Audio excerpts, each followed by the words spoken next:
driven by curiosity. You want to chart a path forward. Best people, best conversations. We're on a journey and it's just getting started. All right. We are back. We are live. I am Jack Murphy. This is a Jack Murphy Live show. This is a special Tuesday edition. I think it's Tuesday of the Jack Murphy Live sessions. And I have with me Michael Millerman. How you doing, sir? Doing well. Nice to be here. Thank you. I'm so glad that you're here. Michael Millerman, the renowned and esteemed philosopher. Spencer Klavan, yourself, sir. How are you doing? I'm doing very well. I'm not a renowned or esteemed anything, but it's sure. We'll see about that by the end of the show. It is my honor and pleasure to introduce you guys to each other. Mr. Michael Millerman and Spencer Klavan had not met before this, and so I am excited to bring these two together. These two great minds, people who've had a lot of influence on me that I look up to, even though they're younger than me. Weird how that works when you start getting older.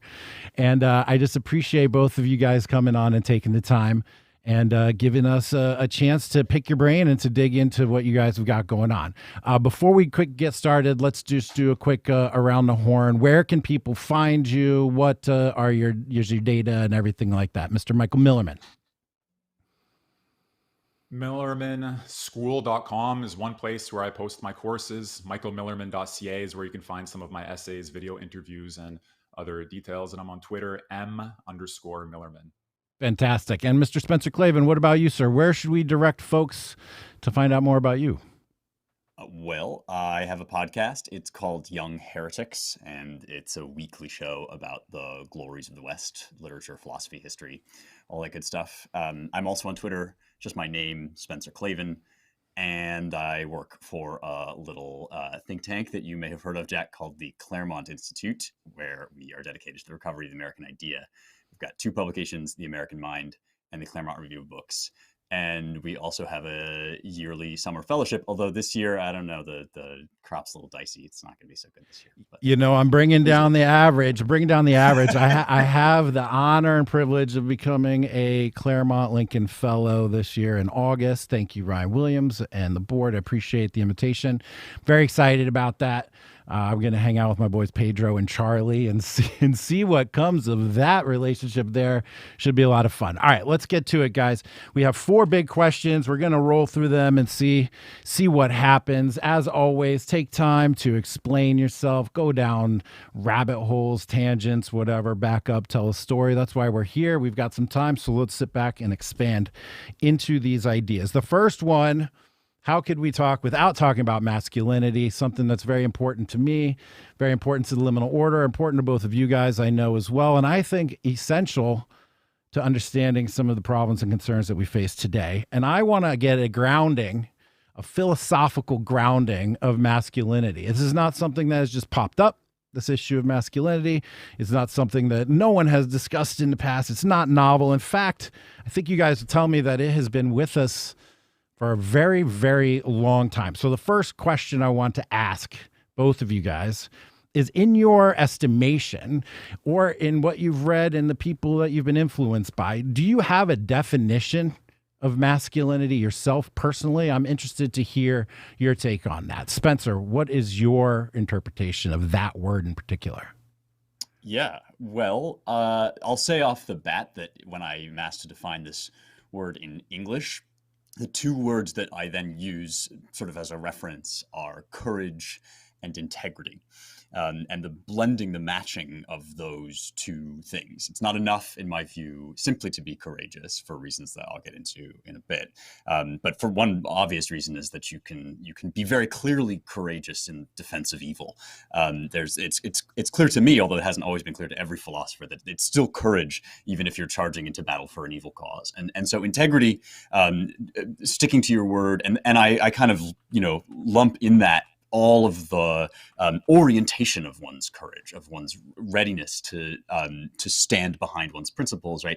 The orientation of that toward the good. And this stuff, as you say, especially now, people throw all of these counterexamples at you, like, oh, well, masculinity hasn't been the same throughout time because men dressed differently in this period, they acted a certain way, and these expectations are just sort of social constructs.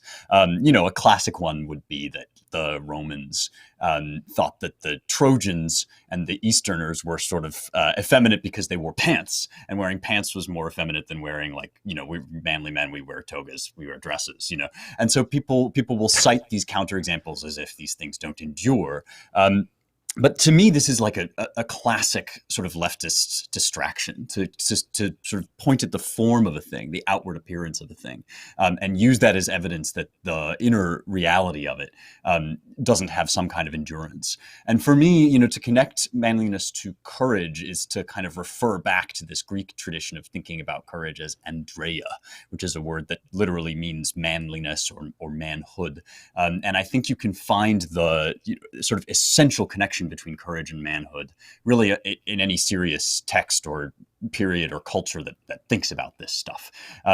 Then there's a whole sort of set of questions around how do you use that courage. But I think to me that the thing to really most be aware of is that this is a virtue. Andrea is a classical virtue, which means that it's an excellence. It's a way of being really good at being human. And Andrea is something that we sort of can orient in these different ways, but inherently it has a certain degree of value. And so another thing that people do is they point at ways in which men fall short, right, of masculine ideals, and men throughout time who have, for example, been sexually aggressive toward women. And they say, well, this shows that all of this is bunk, that this is somehow like an evil construction of the human mind. But obviously that's not what a virtue is, right? A virtue is aspirational. And the fact that somebody has failed to live up to it at some point in time really says nothing about the reality of it, or indeed our natural impulse to aspire toward it. Something I say to boys and men all the time when they ask me about this stuff is, do you think that you have to be the manliest he-man that ever lived? And my answer is no. I think you have a responsibility as a man to aspire toward courageous integrity. And that's a sort of an infinite journey, but it reframes the question, right? What is the excellence for which we're aiming? We're aiming at the excellence of Andrea, of courageous integrity.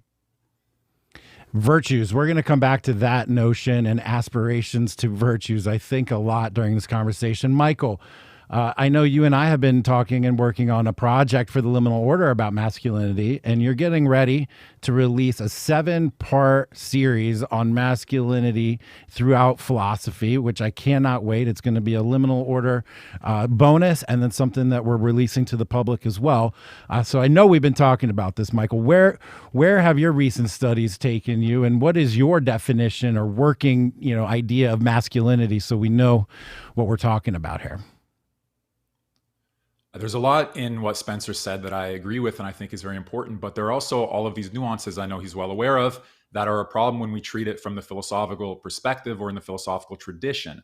So take, for example, courage. As Spencer said, courage by itself doesn't seem to be enough to define manliness as a positive virtue because we don't know what it's in the service of.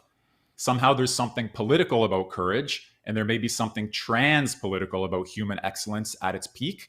So Spencer suggested maybe integrity. We'd have to drill down. I'm curious to know how he understands integrity here, because one tradition says integrity is a matter of being a man of your word, doing what you said you were going to do, carrying out and treating your word like yourself. I think there's something about that as well. And if we took the opposite case and said, what about a man who treated his word very cheaply and was a coward? Well, we wouldn't be willing to call that manliness or a real man or a good man. So in some way, the counterexample shows us there's something to that. But just like courage can be in the service of bad ends, so integrity could be if it's just a matter of carrying out your word as yourself.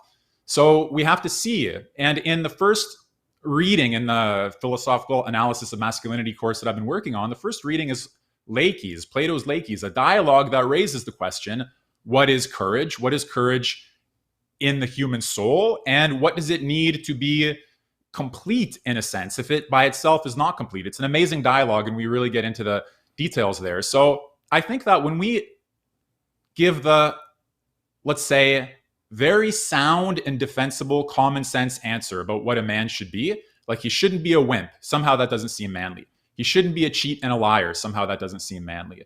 He shouldn't be dishonest or all of these kinds of things. And yet, that never seems to round out the picture fully. Famously, Socrates, philosopher of all philosophers, was not particularly renowned for his manliness, but for something trans-political or more human than that. So these are the questions that really interest me. Let me just say one more thing about it. There are all kinds of questions implied about whether or not the nature of being a good man changes over time. And if that change is just accidental, whether it's a function of fluctuating opinions about what's good or bad, or whether it changes because nature itself or the human essence itself is historical, is temporal. So that what was a standard in one time is no longer a standard at a later time, not by accident, but in accordance with the nature of things. So I fully accept the common view about the bad man, but I think the question about the good man is really a big, at its peak, it's a mystery. As we climb the mountain, it's clear. But as we get to the peak, the fog kicks in. Interesting. Spencer, do you have a reaction to that?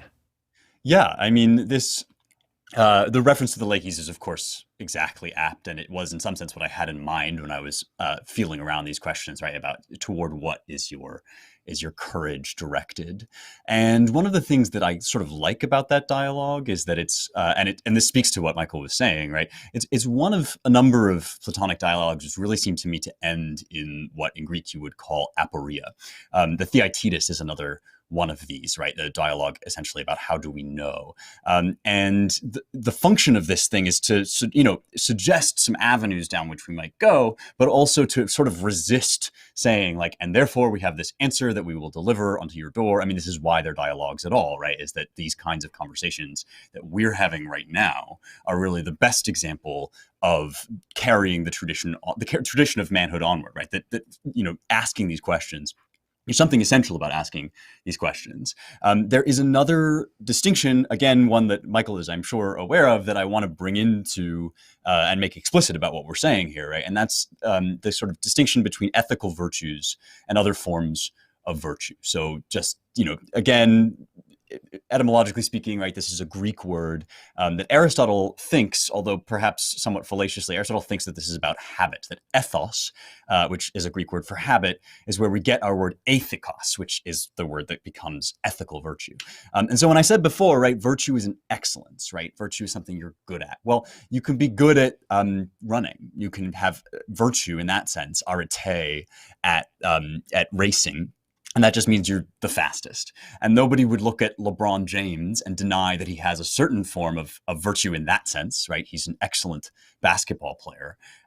But he also says a lot of things in public that seem to me really vicious, like that he supports the Black Lives Matter protests that, tore cities apart in 2020. And so that suggests to me this distinction, right, between an excellence that is obviously good, but not necessarily ethical. That is having to do with what it is to be good at being human, right? This essential function of like our soul striving toward happiness, toward goodness, toward excellence in that sense.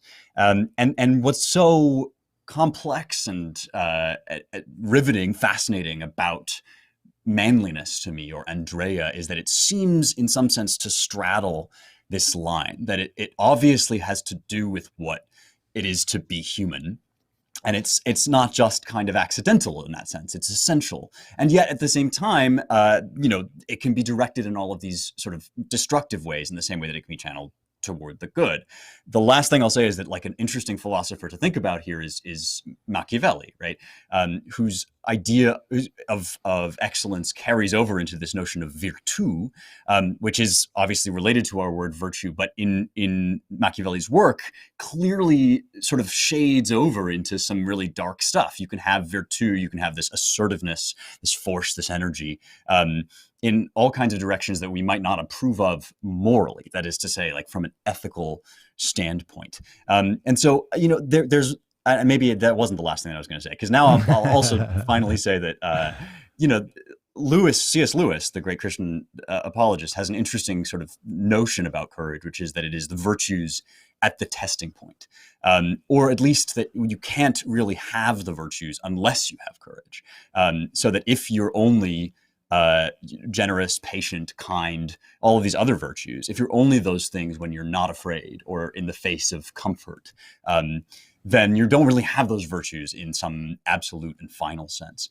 So maybe there's a way in which, courage is kind of, and integrity as well, is kind of a baseline, the sort of thing without which you can't have and exert all of those other virtues. There's a lot there. And Michael, I want to hand it over to you in just one second. I just want to throw in here what our interpretation in the liminal order is of masculinity. And this is our layman's understanding. And this is something that we think is true, but is more set to guide us along the way. We believe masculinity has sub-values of honor, courage, loyalty, mastery. And then the actions are to provide, protect, create, build, and instruct. So these are the energies and the ideas that we emphasize within the liminal order, encourage people to develop more of them. We do personal work on them to try to make more of these, in our lives, this energy in our lives. And it's geared towards doing the acts that I described to build and create and protect and provide and instruct. Now, something that you mentioned that I want to ask Michael about, and I think is going to be part and parcel to this conversation just in general today, is does masculinity change over time? You said it was historical. I'm beginning to learn that means that it's like relative to each of the different time periods, and they evolve and sort of reflect on each other. And there's not a solid like anchor, right? It's this process by which things become good or bad through trial and error, which, according to what I was reading today, and we'll talk about that, sounds like just a Darwinism of ideas out there rather than a bedrock. I want to ask about that. Does it change over time? And what level of biological determinism is there in masculinity as well? Like, does it come out of our body? Does it come out of our hormones? Does it come out of us? Or is it something that is imposed upon us? And as an aside, Spencer, I'm immediately remembering your articles and conversations around the body and the holiness of the body and the union of the body and the spirit and such. So I'm interested to hear your response on that. But Michael, reflect on Spencer and then the historical nature of masculinity, the deterministic nature, etc. So I would say there are two ways we can look at this that are in line with what I study. So one is that you can take the history of political philosophy and ask the question, how has the standard of masculinity or manliness changed as a function of the history of political philosophy? Well, if we do that, we clearly have three periods we can demarcate: the classical or pre-modern, the modern, and the postmodern. And within the modern, there's a reaction, for example, to Hobbes, Locke, and Machiavelli by Rousseau. So this is just my Straussian model here for the history of political philosophy. And if you take each one of those and you say that on one hand, you have Plato and Aristotle teaching about the real man and the good man in terms of the fulfillment of his excellences, the fulfillment of our best activities that are in line with the proper work of the human being, which is to be a reasoning being, a thinking being. That's one model. But then in modernity, as Spencer was gesturing to a certain extent with Machiavelli, the standard changes, the nature of virtue changes. There's an orientation towards glory, the founder, the prince, the immoral or unjust actor who creates a legacy for himself. Maybe we can't even call him immoral or unjust. We can only call him amoral and outside of the bounds of justice, because he's the one who establishes the context in which things are called just or unjust. Then, for example, Hobbes or Locke, where the entrepreneur, the businessman, the creator, the laborer, the one who makes value with his work, that becomes a different kind of standard of man. And again, as a function of the history of political philosophy. In Rousseau, you have something like the sensitive artist on one hand, or the Republican, patriotic, civic reaction to the bourgeois vision of Locke. Then you get Nietzsche, this idea of master morality, slave morality, the assertion of Rome over Judea. And we can draw that out even further. So if you put all of that there, you see clearly there's been a shift in the standard of what constitutes the good man or the real man or the manly man or the standard, the measure. And so we have to ask the question, what's the nature of that change? Is it like we're pulling a thread and that thread is unfolding and there's no way that we could do it differently? Or are all of these operations, all of these shifting perspectives in that history not reflecting some actual unfolding, some actual change? And, my contrast, I said there are two different approaches, Strauss being one. I think Heidegger is the other one. Anybody who knows me knows that I work on Heidegger, write about him, and I've learned a lot from him. My book is on Heidegger and political philosophy. So Heidegger saw the tradition of philosophies unfolding from the pre-Socratics to Nietzsche as built into the nature of things, as built into the essence of things, as being's own destiny. Well, if we take it that way, then the changes are not arbitrary. Once we define the human being as a rational animal, that's going to give us a guide for understanding the real man, with an emphasis either on the rationality or on the animality. But what if we define the human being as Dasein, as being in the world, no longer as the rational animal, no longer in terms of the first history of philosophy?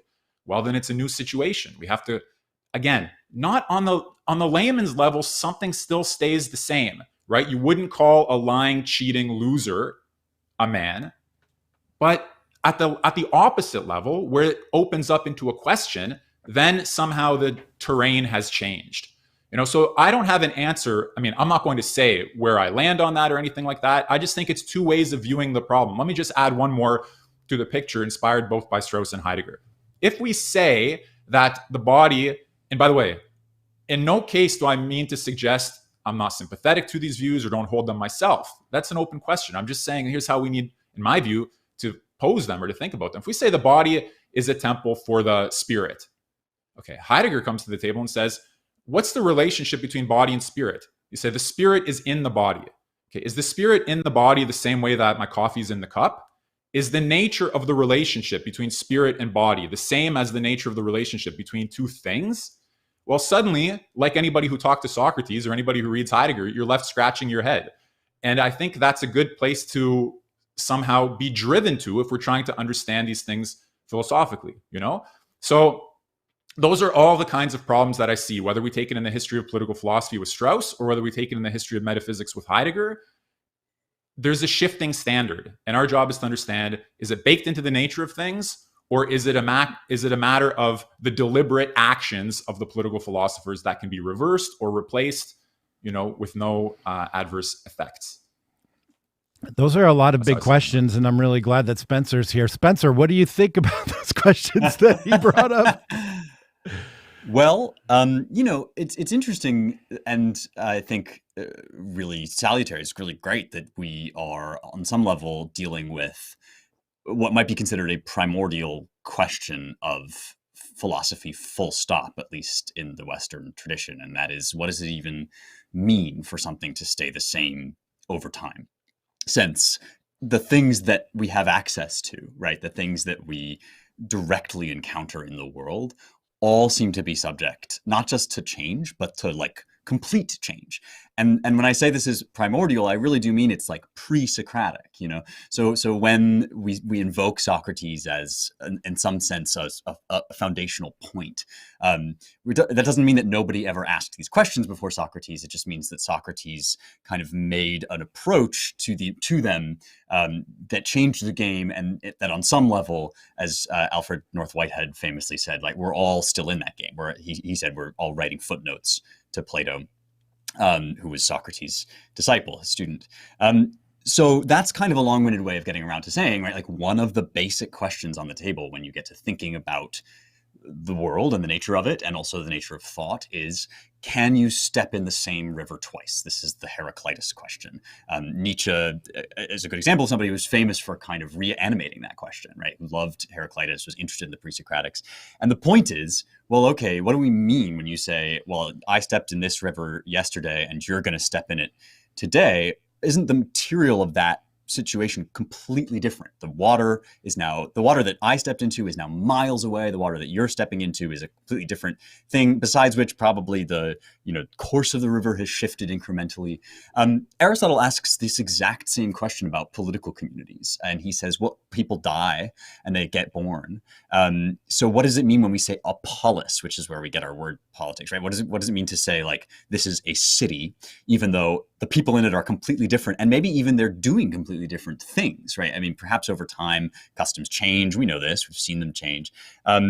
And so this is where you get to asking questions about things like essences, right? Things like what is the form of the thing that remains the same over time, or in the Heideggerian sense, right? What is the thing that is in the body that somehow we might cause us to identify it with the same like self over time, even though it grows old and changes and dies and all this stuff. To me, the reason that the Socratic mode is such a revolution is because it sort of provides or points the way toward a pretty powerful way of thinking about this. And this is what will eventually become, all the stuff that we talk about when we talk about like form and matter, right? So when I say, for example, that I have a soul, for an Aristotelian, what I'm saying is that my body is configured in such a way as to have life, and that life unfolds over time. And even though there are material changes that happens, I'm a recognizable person. Another version of this is the ship of Theseus, right? You got a ship, you replace the mast, you replace the side, you replace the heel, the prow, I don't know ship words, but you replace all the stuff. Is it still the same ship? And one way of thinking about that is, well, the history of it and the recognizable development and change, sort of along the lines of what Michael was saying, allows us to recognize it as a thing that still exists. And so this notion of form, which is famously kind of like nebulous or hard to pin down, does sort of express the thing that we're all reaching toward when we say that masculinity has an intuitive continuity, that like manhood just seems the same to us, even though all of the many things that Michael is saying are completely true, right? Even though, in fact, things have changed so radically across the course of these three periods, there is, and this to me, as a classicist, maybe this is natural, but to me, it's always entertaining and delightful to see that these issues were very much live and sophisticated, and people were aware of them at these primordial moments. And one sort of useful insight that we can take out of Aristotelian ethics here, that we'll talk about more, I think, when we talk about prudence, right, is that in the Nicomachean Ethics, which is Aristotle's sort of foundational text about ethics, he says quite plainly, like, these are relative virtues. And he doesn't mean by that they have no stability or that anybody can just say anything that they want about them, which is what we sort of tend to mean when we say relativism.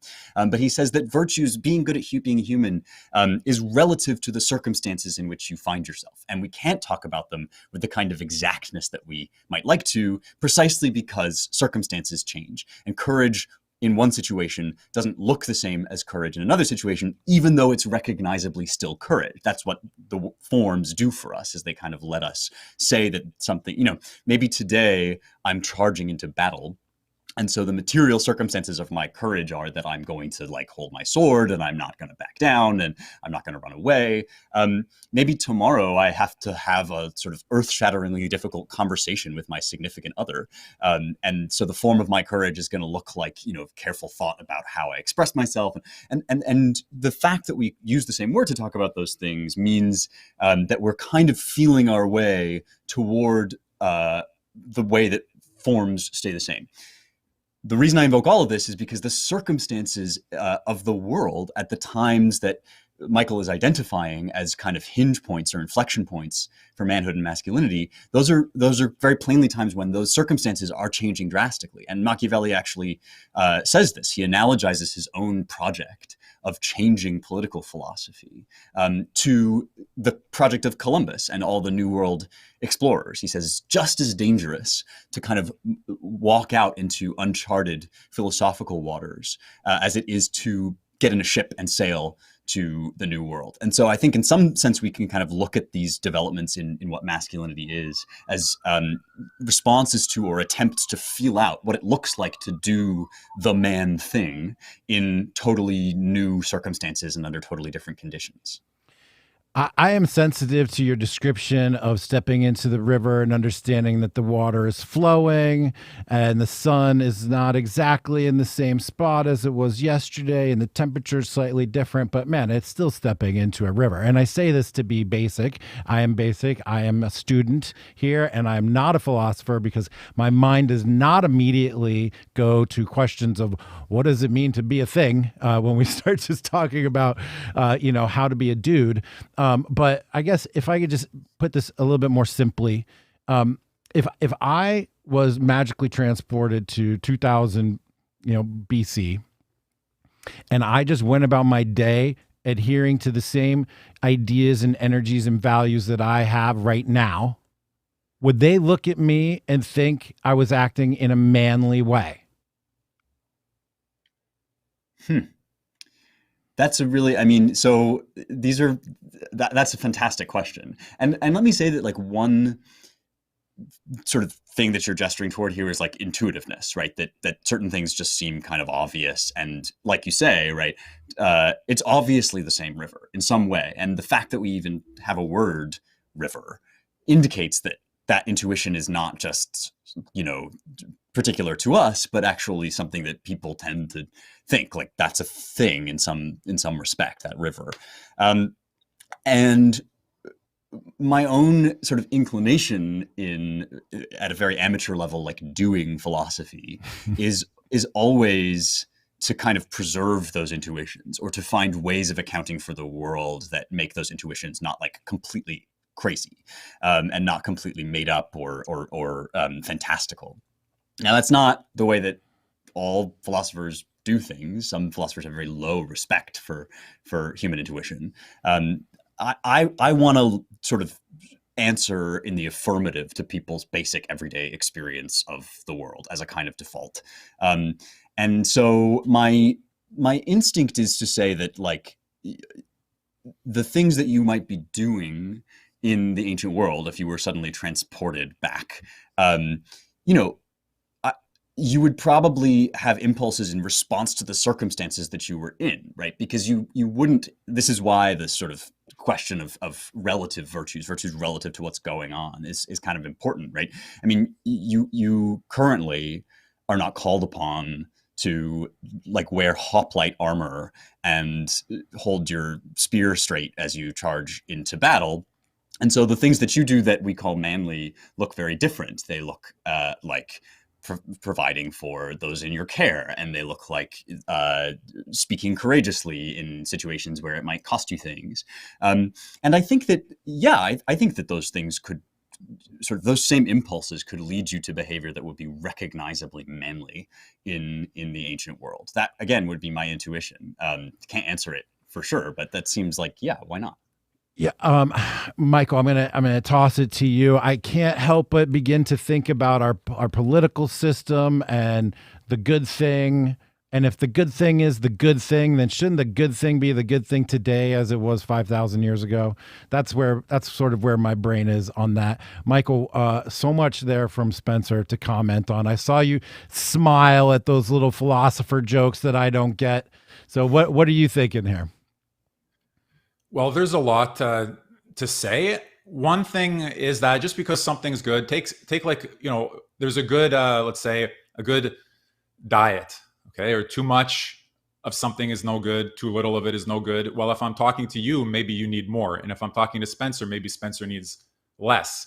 Okay, so the fact that there's one good doesn't necessarily mean it's going to be implemented or applied the same way to everybody. In that sense, I agree there's something circumstantial. You have to understand it on a case-by-case basis and see what's feasible and all of that. But what I wanted to say is something different, which is that although the political circumstances may change, and we can use that as an explanation for why we have a different interpretation of masculinity or of what's good or what needs to be done, I think we should not drop from sight the question whether or not the philosophical side of that is changing as well. So the political circumstances are changing. Let's admit, okay? They require a different response. But here's the question. Can we just assume the truth of a form-matter division in the way that Aristotle gives us, even though it's super useful in many different ways? Or is it not the case that we have to take very seriously, at least as an opponent, let's say, the attack on that division and the potential alternatives to it? So let me just tie this in very concretely. The attack on masculinity today, the attack on the man today, the attack on manliness comes in a way from an attack on the idea of form. Either a postmodern attack that wants to undo these things in its acid language games, or a sort of materialist attack that just denies that there's any sort of form. There's nothing but atoms in the void, so to speak. And these philosophical challenges, we need to understand them, number one, in order to combat them, but also in order to understand what's the underlying logic of their attack on masculinity, what's the underlying logic of their attack on the man, because there is one, and it's not just political. It's often philosophical. They think that the idea of a form is philosophically ill-founded, and they make their argument on the basis, for example, of the study of language and difference and all that, or they think that form is illegitimate for such and such other reasons. You see? So the political circumstances change, the philosophical circumstances change, and if we're trying to make sense of it, we need to take both the politics and the philosophy into account. If we're trying to combat it, we need to take both the politics and the philosophy into account, I think. And at some level, if we're trying to really get the truth of these things, then we need, whether in public or in private, I don't say that this has to be out on the table because it comes with its own potential problems if you do it out in the open. I mean, every regime requires, or every belief requires, some set of opinions that are treated as though they're true. For all intents and purposes, they're true. And if you begin, like Socrates taught us and many others have taught us, to openly question them, you do a lot of damage. There's no prudence, responsibility, decency. For many, many reasons, a lot of things can go wrong if you call that out into question openly. It's not the right way of doing things in some cases. But at least privately, we have to be able to stage the confrontation between the relevant alternatives at the philosophical level. I think. Maybe I'm wrong about that. But for sure, postmodernity, I think you can map it onto attack on what Spencer was saying. Attack on the notion of virtue, attack on the notion of form, attack on the notion of nature, attack on the notion of essence. Same with other types of attacks on manliness. And they'll say the manly man is a relic of a past age where people still thought in terms of form. But we've overcome that with a kind of messianic justice that undoes nature's essences and forms and opens us up to something else, to a sort of to a justice that is not boxed or caged or limited by definitions. Now, I think that all kinds of problems with that. In no way am I justifying here postmodern attacks on masculinity, manliness, the family, and a million other things that we should hold dear. But we have to see that it's those circumstances play a very important part, as well as the changing political circumstances. I wouldn't want to, although to a certain extent, I have thought that Strauss holds this view at times. Okay, this I think is like, at times I've considered that Strauss holds this view, that all of the major figures in the history of political philosophy agree about the philosophical side and are only changing on the basis of the political side. But I think an equally plausible reading, or probably a more plausible one, is that they differ about the philosophy, and that's correlated with their political acts of changing the model of what's the good state and what's the good man and all of that. So again, these are just some of the ways that these questions occur to me. Questions with more questions. I get it. I understand this game now. Spencer, you had a visible reaction to something there. What was that? Oh gosh, I didn't know that I was portraying myself in that way. Well, I mean, first of all, questions with more questions is, I think that might be a good definition of philosophy. I mean, this is famously like what drove Socrates' companions nuts about him. So you've let yourself in for it, Jack, in some sense. But I do think that,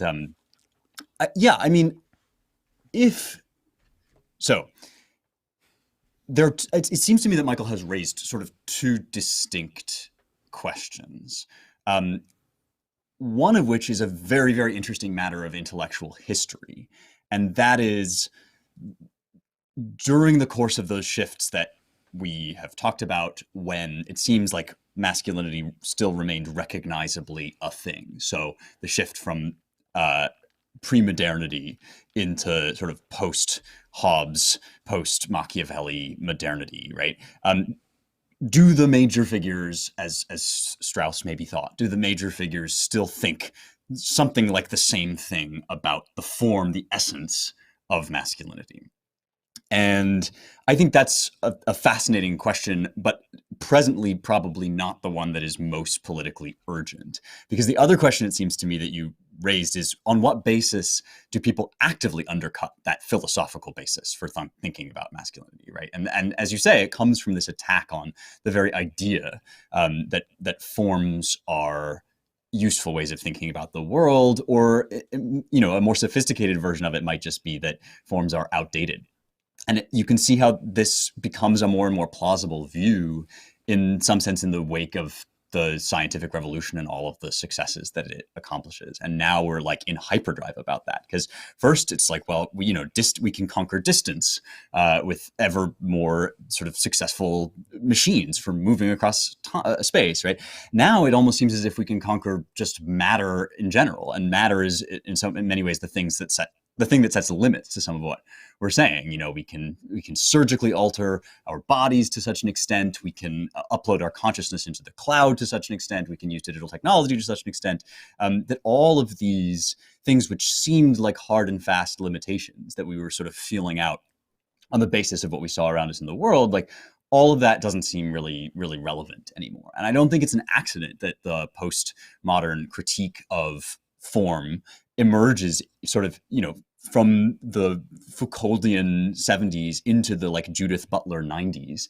And Butler is really kind of, in some sense, the popularizer of a lot of this more hard and fast critique of there is no such thing of masculinity. There's, this is all a sort of socially constructed performance. It can change infinitely over time. And your notion that there's something recognizable about manhood today, tomorrow, and yesterday is basically an illusion on the basis of now outdated circumstances. In my view, there is a powerful argument against that, not from the sort of the fact that you take forms as for granted, but from the misery that it induces. And this is another, I think, underrated philosophical heuristic, is that the optimism that the scientific revolution generated, that we were going to be able to transcend all of these limitations. And the digital age is now kind of feverishly instilling in us this sense that we like don't have to answer to the nature of things, the nature of what we are, does not seem to me to be producing all of the good stuff that it was promised to produce. And it's become more of a philosophical conviction than an actual working system. And so the rates, for example, of divorce and suicide that skyrocket, and drug addiction, and the way even just that people talk about themselves and others when they like really believe whole hog that there's no such thing as male or female, but thinking makes it so, just indicates to me that it's not actually a very good way for being human and for pursuing human excellence. I mean, and so, I guess being maybe I'm being more pugnacious here than Michael was being just now. He was very diplomatically kind of outlining a range of ways that you can approach this question, right? I think that there are sort of visibly right and wrong ways. And I'm sure Michael does too. He was just refraining from kind of imposing those upon us at that particular juncture. But so to carry that forward a little bit, I guess, right?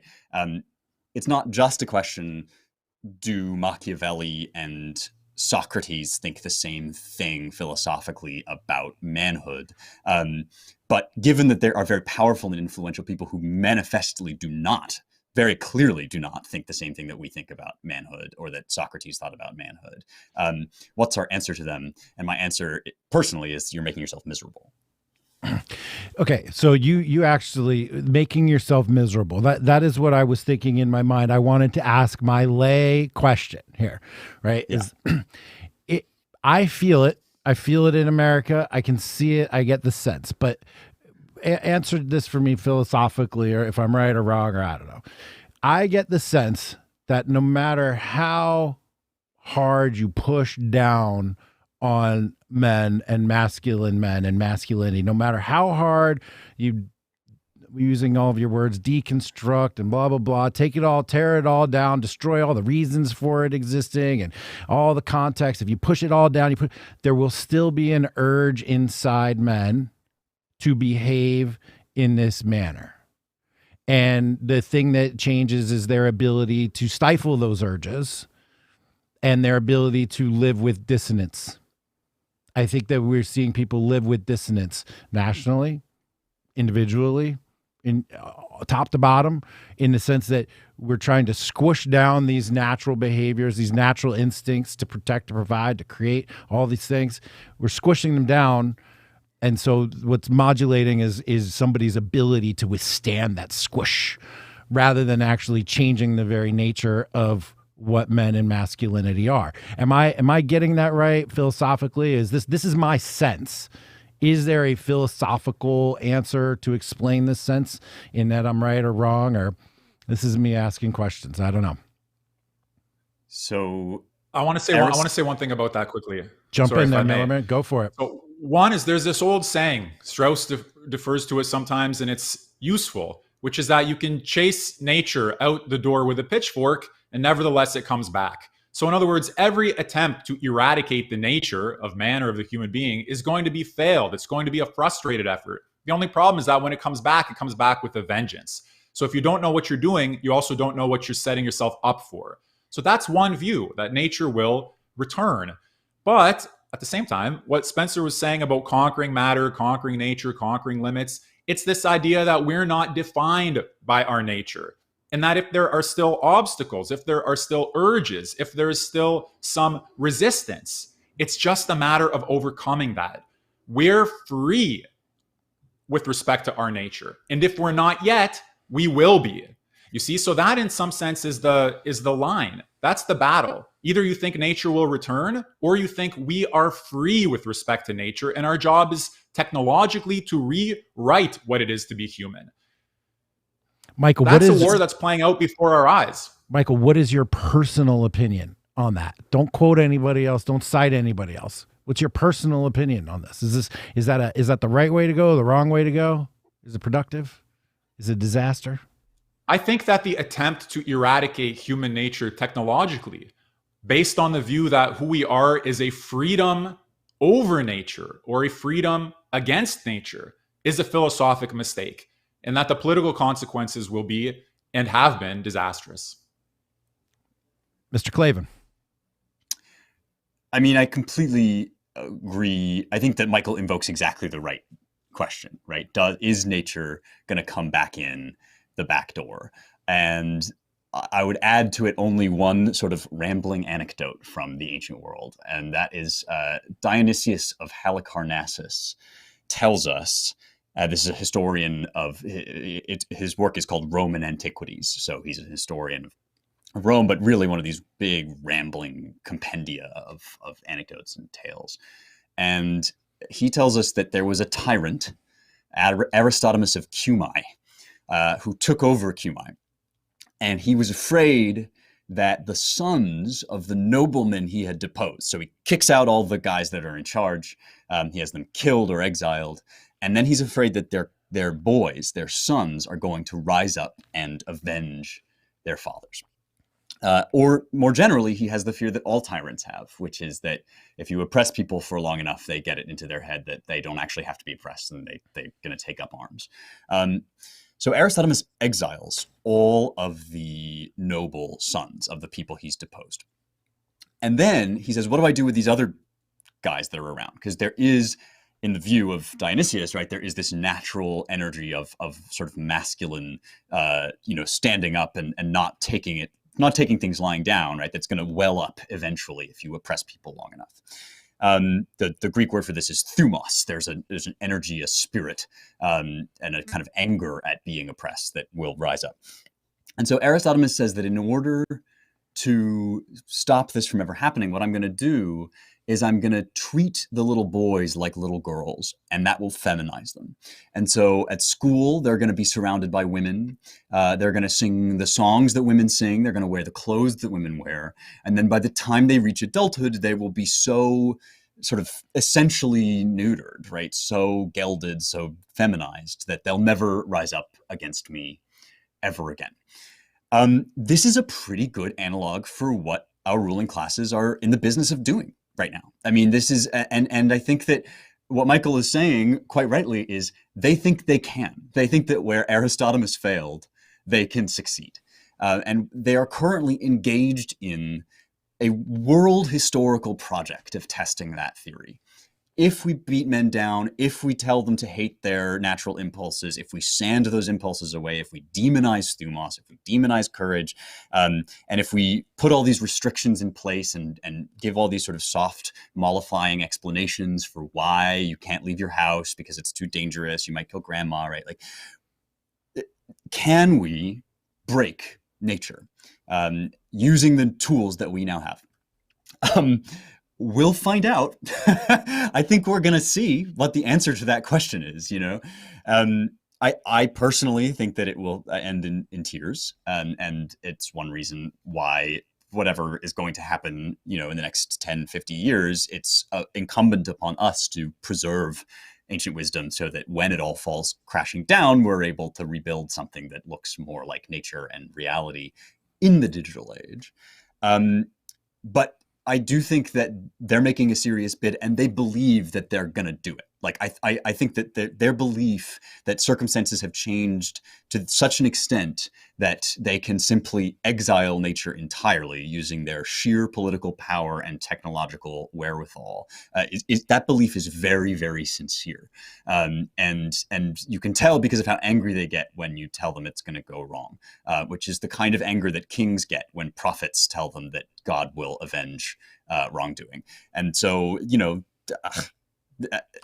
you kind of stand here and say, well, this is obviously a terrible idea, but it's hard to persuade people of that when the world looks to them as if they can remake it in their own image.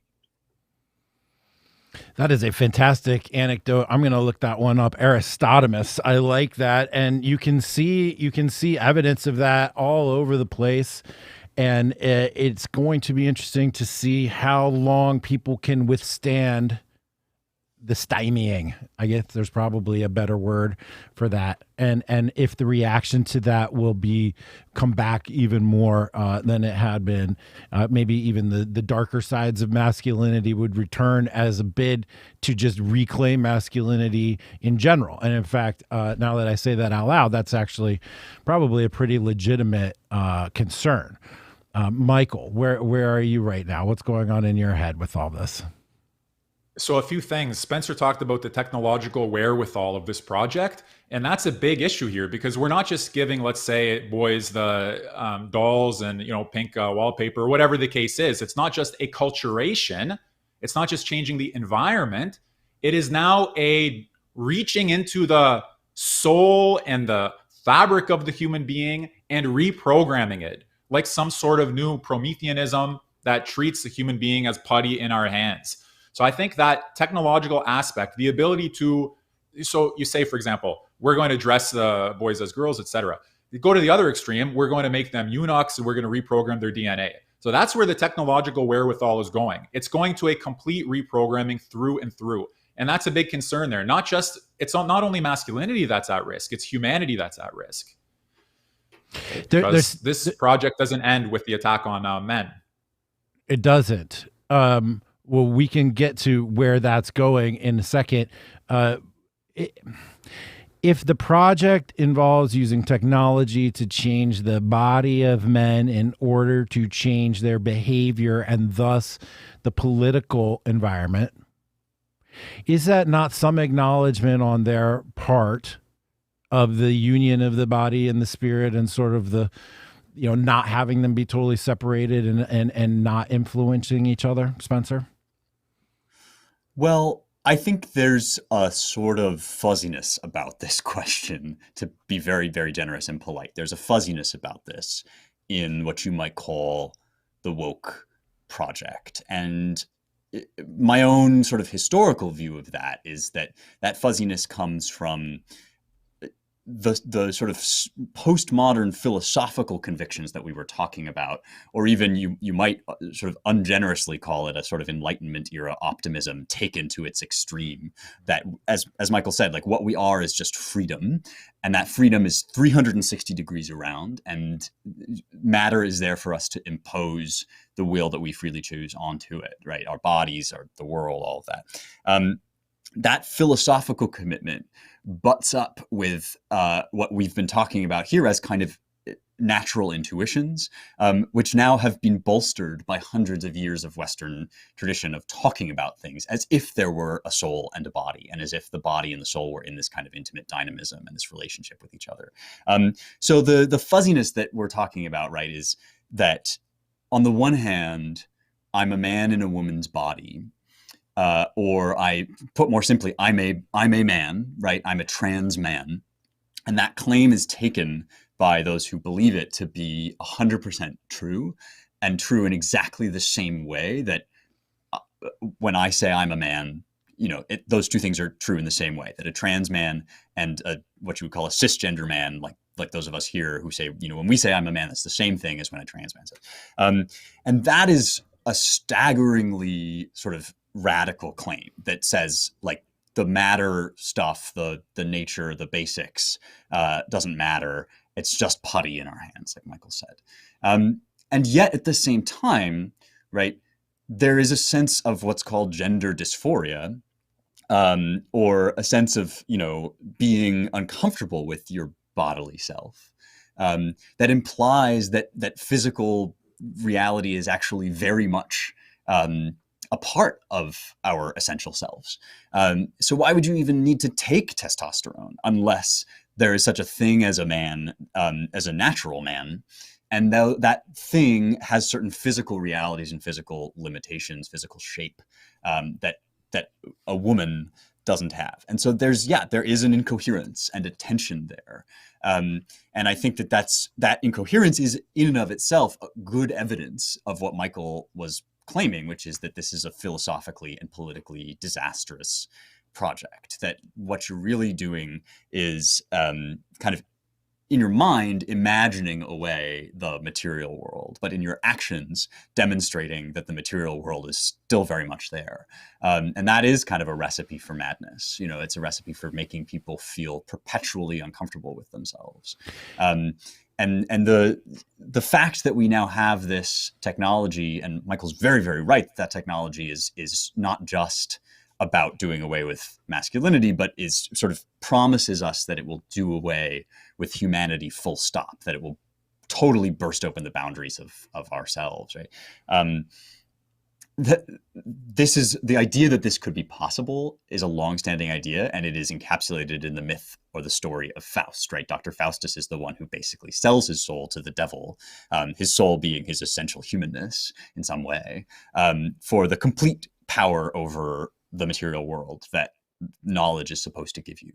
And again, it does seem as if the evidence of the way that people in, for example, the radical trans movement, and I should say, by the way, that there are many actual transgender people who don't at all believe the things that I just said, who believe something much kind of more straightforward about, well, I have a discomfort with my physical body and want to change it, or something along those lines, right? But the really like full bore stuff that I'm a man, I say I'm a man, that's what manhood is, but also I need to totally reconfigure my body, does suggest that there's like a kind of dysfunction or a mania going on here that has to do with the actual impossibility of transcending matter in the way that we want to. I wrote about this in my book, Democrats Deplorable, published in 2018, very extensively about why I thought that this trans issue was sort of the hill. I'm all in on this one because of the absurdity of saying that you're the wrong social construct. And the only way to change it is by injecting testosterone into your body. Like, I'm a social construct that must be changed by physical essence of masculinity injected into my body. And then it changes their behavior. Anybody who's experimented with testosterone, been on testosterone replacement therapy, can attest to the fact lower testosterone leads to all kinds of some behaviors. Higher testosterone can lead to other behaviors, so increased competitive, risk-takingness, sexual drive, aggression. And the absence is the opposite: confidence, energy, not to mention mass, strength, size, all of the things that we associate with testosterone and steroids and such.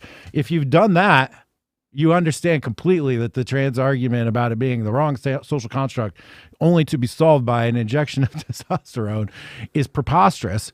And it represents the queering project, right? The obliteration of all barriers so that we all become everything and then nothing.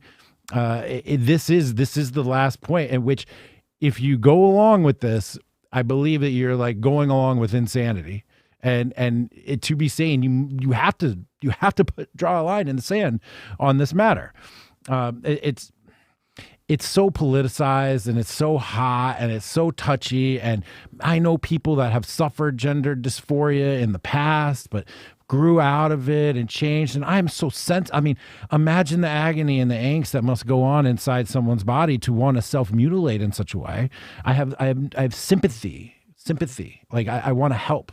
But as a political statement and as an evolution in our society, we have to draw a line here, if only to at bare minimum to point out the illogic and inconsistency in this entire body that's trying to sway us in one direction, away from sort of, I believe, which is what is right. Michael, sir, what are you thinking? I know there's so much going on, so I just got to give you the mic and just say go. Well, all of that sounds good and right and important. I think that if we're going to be having a calling out the inconsistencies of our opponents or of the people that we want to try to move away from, we have to make sure we minimize our own inconsistencies as well. So there's got to be some cleaning house as far as, looking to see what's compatible in our own set of ideas, at least at some level, because they're going to want to push back on inconsistencies that they see. That's part of the political back and forth. Something else I just wanted to share, everybody who knows me and those of you who are here for the first time will learn now that Leo Strauss is so important for me. In a course on Marx, he said this amazing thing to his class. He said, if your goal is equality, then you have to overcome the main sources of equality. The main source of equality is the division of labor, and the main source of the division of labor is the division of the sexes. So therefore, it's a very easy chain of reasoning. If you're aiming at equality, you want to overcome the division of the sexes. And in some sense, we see that process playing out. It's another way of getting a handle on what's going on now. And what's so important about the fact that Strauss observed it in 1950 or whenever he did, is that when we read these old books or older scholars, we're not just doing it with this antiquarian interest. It's because in many cases, they saw the principles that we now are dealing with at the phase of their consequences. So, they in some sense nipped it at the bud theoretically by highlighting what was going on, and we're living with the aftermath of all of that. So also in response to what Spencer had said, rightly so, we don't just want to have an academic debate about whether or not Hobbes and Machiavelli both philosophized or whatever the case is. It's a relevant question because we have reference to those models. For example, if we say we're totally against postmodern demasculinization, okay? Dehumanization, demasculinization. Okay, all right. Well, now we need to have an alternative. One of the places we go to for the alternatives is that grab bag of the history of political philosophy. We're going to reassert Machiavellian man, for example, like Michael Anton seems to be doing to a certain extent. We're going to reassert Hobbesian man, as Carl Schmitt tried to do to a certain extent. We're going to reassert Aristotelian man or something like that, right? So that's my intention in trying to think about those figures. The historical interest is one thing, but the fact that that's where we might land as we turn away from postmodernity. And therefore, we need to understand the territory where we're landing, whether we assert one or the other thing. Last point that I want to bring up here is just that besides all of these philosophical tendencies, and of course, the postmodern attack on manliness and on nature is a part of this, we also have the whole tradition of revealed religions, which also have a teaching about what it is to be a man, a father, a brother, a neighbor, the head of a family, all of these kinds of things, all of the obligations, somebody who's the source of tradition, of passing tradition down, of honoring it, the scholars and the teachers of the religious traditions. So it's not just that the whole philosophical territory is upended by the postmodern attack. We also have the religious traditions. And I don't want to say only Christianity, because for me, the Judaism is closer, but in both of these cases, you still have a meaning of manliness or a meaning of the good man that, yeah, it interlaces with the philosophical tradition, no doubt. There's a lot of Aristotle in the Christian tradition. There's a lot of Aristotle in the Jewish tradition as well, Maimonides in particular. But we have to have both of those things on the table. We need, simply stated, to reassert the possibility of a decent religious life, a decent philosophical life that avoids this corrosive attack on the two pillars of Western civilization. The attack that's going on at all fronts right now. It's happening in the schools, it's happening in the institutions. Everywhere you look, somebody's gunning for the pillars of the West. And we need to defend those, but we need to understand what we're getting ourselves into when we do that, so that when we land, we're not left saying, oh gosh, there's a contradiction that we didn't think through, and now they're going after it. How did that happen? Was there, we got to be prepared for everything as far as the battle goes. But I think it's largely in line, Jack, with what both you and Spencer had said and what both of you are doing, each in your own way. So I don't know if I'm adding anything new there, only just to say that these are the options open to us and why the old thinkers always matter to us. If they catch it before we got the consequences, we need to know that. last thing I'll say, Strauss in On Tyranny, his amazing book, a commentary on Xenophon's Hiero, where he also has a back and forth with Alexander Kojev, a Hegelian philosopher. Strauss says in the end of his restatement of On Tyranny, the globalist tyranny that awaits us if we follow Hegel's end of history thinking as we get it in Kojev, the global tyrant that awaits us will command his scientists to prove that there are no natural sources of human inequality. He will command his scientists and his biologists to lie about the nature of human life. He will force them to tell globalist lies. He wrote that in 1950 or whenever he had his debate with Kojev. How did he see then that there was going to be a globalist scientific tyranny that lies about human nature, where the tyrant forces his biologists and his scientists to lie? Because he understood it at the level of first principles. And then we have to clean up the mess at the level of its consequences. So if we can shorten that process, hit the principles before the consequences hit us, then I think that would be a helpful operation. Spencer? I'd like to return first and foremost to Michael's sort of reference to received or revealed religion, because I think that very much does add something new and crucially important. And I should maybe make a note, though, before I do that, that I absolutely co-sign the urgent necessity of asking questions like, does Machiavelli agree with Aristotle about masculinity and manhood? To what extent do their views overlap? Which of their views do we endorse, or which parts of their various views do we endorse, for all of the reasons that Michael identified? I didn't mean in any way to minimize that. I mean, it would be silly of me to minimize that project, since, as you indicate, right, like I'm sort of daily engaged in it. But I didn't mean to minimize it by distinguishing it from what a new development that I believe really stands outside of this tradition. In some ways, one of the most valuable things that's emerging out of this conversation is the discernment of that tradition and the ability to distinguish between that and this kind of post-humanist, global tyrannous idea, which I do sort of, again, the more you talk about it, the more I do think it is the spirit of Faust, and that by identifying these things at first principles, as you indicate Strauss did, right? Like we do sort of see exactly where they are going. I've sort of been saying for a while that there ought to be a German word for being shocked at something, but not being surprised at it. So that when the latest thing comes out of the mouth of the latest, LGBTQIA plus advocate, like there was for example, I'm sorry to like invoke these cursed words on your show, Jack, but there was recently a rainbow dildo monkey that danced at a children's event, right? Now, it's impossible not to look at that and feel shocked, in a sense of like one's sensibilities are deeply offended, because one has still emerged somehow through this sort of terrible period of modernity with some moral sensibilities intact, right? One still has certain moral intuitions. One can still look at this thing and say, that's appalling and disgusting. But one is not exactly surprised if one's paying attention to the implications of the philosophy that was already completely laid out and on the table in, for example, the progressive era. I mean, people that we haven't talked about really yet so much are the social Darwinists and the social gospel theologians of kind of the American progressive era. Walter Rauschenbusch, whose name I can never quite pronounce, but Woodrow Wilson, Charles Beard, all of these folks who are proposing a kind of ceaseless march of history that does do away with all of the kind of ongoing development of tradition that we've been talking about. Figure it however you want. Maybe there are breaks involved, but it's an identifiable tree that's growing in certain directions.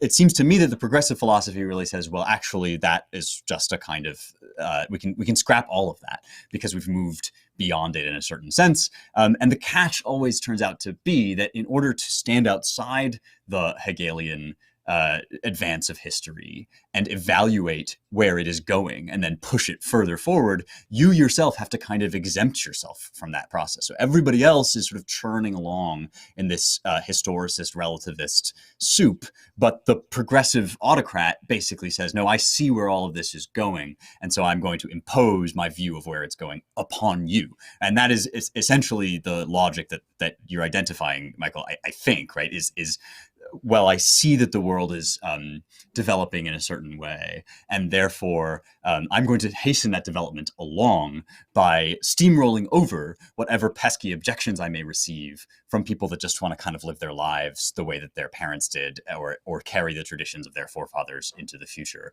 And that steamrolling is kind of that attitude, the disdain with which our sort of modern autocrats look at people in the middle of America and sniff at them as if they were, to quote our great leader Obama, right? They were just clinging to their Bibles and their guns. Well, where does that attitude come from? It comes precisely from this attitude that there's like a kind of course of history, we can be on the right side of it. And the catch is that in order to do that, you have to basically be the only person who's able to stand outside and dictate and see clearly without any of the impositions of your own context, your own place and time. You, the great progressive autocrat, are going to be the leader of all things. One last thing that I will just gesture toward, because maybe we'll talk more about it as we go, is this religious component of things is to me crucially important, in part because it has a kind of dissonant harmony with the classical tradition that we've been talking about, in my view. I mean, especially when you get to what we were talking about at the very beginning, which is, our courage and integrity are those unqualified goods, or do they have to be directed and channeled? Well, the story of the Christian church asking that question is really the story of the kind of medieval period and the 10th, 11th, 12th centuries, when the church is sort of coming to grips with the fact that there are men out there who are doing violence and who are using violence to protect people, but also using violence to oppress people. And the development of what we now sort of think of as the chivalric code, which is a big part, another development in the history of masculinity that we haven't really talked about yet. In some ways, I think that is an example of this Christian pacifism, this Christian ideal of turning the other cheek, coming to grips with the reality of the world around it and saying, well, how are we going to handle the fact that we are now not just this upstart religion, but are making a serious bid for control of Europe. And in Europe, there are pre-existing political structures. There are kings, there are knights, there are people, conquering lands. And what's the way to sort of channel that such that it does not completely destroy the souls of those who are involved with it? And so like that, asking that question is another thing that I think we could ask that question very sensibly today about somebody like Elon Musk or Jeff Bezos, right? Just as we're recording this, I think it was Bezos shot a rocket off. There's this space race going on among the billionaires. And there's a kind of subterranean dialogue going on about, well, is this the right way for them to use their enormous enterprise, their enormous capacities, their enormous endeavor? And some people who are saying, yes, absolutely, we should totally be going to space. And others who are saying, no, you have a moral obligation to help the people who are already back on Earth, all this stuff, right? Those questions are, in essence, chivalric questions about masculinity. You have this enormous, tremendous ability to accomplish this drive, this energy. Where are you going to direct it? And where is it right for you to direct it? And where does God call you to direct it? And I think that in some sense, what the Judeo-Christian tradition adds to all of this is a serious claim to answer that question, to say that actually there are good and bad ways to apply this energy, and that kind of teleology of it, that directedness of it, means that there's something higher than just your being the strongest, fastest, best, bravest in the world, right? There's something toward which you're aiming that even goes beyond masculinity, and for which masculinity is designed to be in service. As you guys know, I recently just started reading the Bible through for the first time in my life, and I am. It did not go unnoticed that one of the first couple stories in the Bible is delineating the different natures of men and women and how they relate to each other. So it's certainly been on the minds of all humankind for forever. And so what those differences and delineations are important and have been fundamental to all of our conversations, practically going all the way back. Michael, we didn't ask you or talk to you specifically about what do you think Judaism or Christianity says specifically about masculinity, but this would be a good time to ask. I mean, do you have something to say on that? Like, what would you take from there that you wouldn't take or you didn't get, or is there a difference, or are they the same from philosophy? So I'll try to be brief about it, but let me just say something I heard that was helpful is this symposium in the Greek sense is men getting together, drinking, talking, philosophizing, giving speeches. Their wives aren't there. Socrates, on the last day of his life, kicked his wife out because she was hysterical. She's crying. He sends her away so that he can talk to his friends about the immortality of the soul. Very Socratic and very Greek type thing to do, I suppose. But if you contrast the closest parallel in the Jewish tradition, the event is the Passover Seder, where people get together and drink and talk and tell stories. That event is all about the children. So you cannot imagine children in the Greek symposium, and you can't imagine the Jewish Seder without children. They're at the heart of it. So that gives you one point of contrast. I didn't make it up myself. I can't remember the person who I heard it from, but that's one big telltale sign that we're dealing with two different approaches here to the importance of the family. Let me just give you another one. Socrates, a point that Strauss makes from time to time, is reputed not to have been a particularly good father or husband.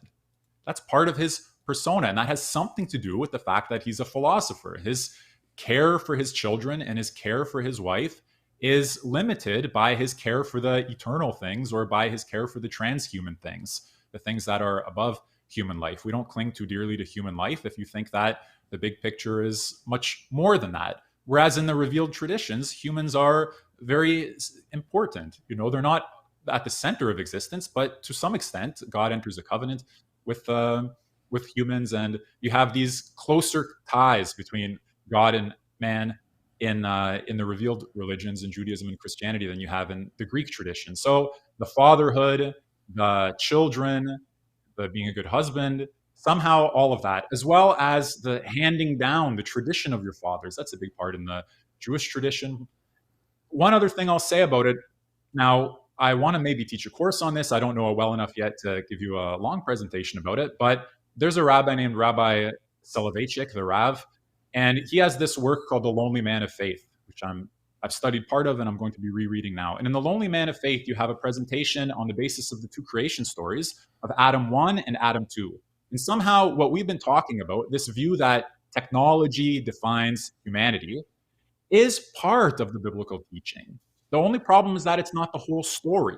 It needs to be supplemented with the view that man is a creature of faith, that there's a world that's bigger than us, there's a sort of obedience to that world, so that there is some mastery over the world in the human being's existence is not totally incompatible with the religious tradition. It's only when we make that the only thing we say about the human being that it becomes distorting and dangerous.